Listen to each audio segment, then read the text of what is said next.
আপনার নাম? Gauranga Chauhan, Raiganj girls primary স্কুলের টিচার ইনচার্জ। আচ্ছা, তো আজকে কী ভেবে এদিকে এসছেন?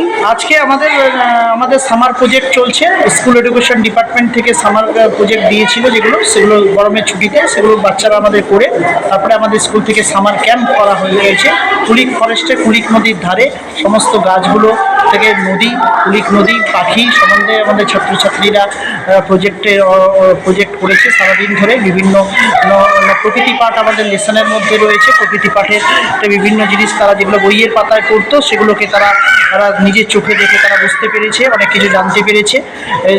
তার পাশাপাশি আমাদের এখানকার গর্ব রায়গঞ্জ মেডিকেল কলেজ, সেই মেডিকেল কলেজের ক্যাম্পাসে আমরা পাশেই কুলিক ফরেস্টের পাশেই সেখানে এসে আমাদের ছাত্রছাত্রীরা এখানে আসছে, দেখতে পাচ্ছি এখানে ডাক্তারবাবুরা কী করে পড়াশোনা করেন।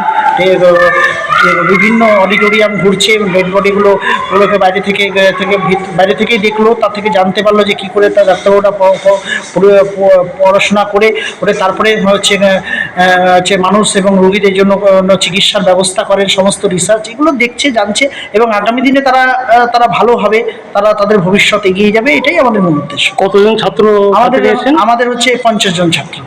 আচ্ছা।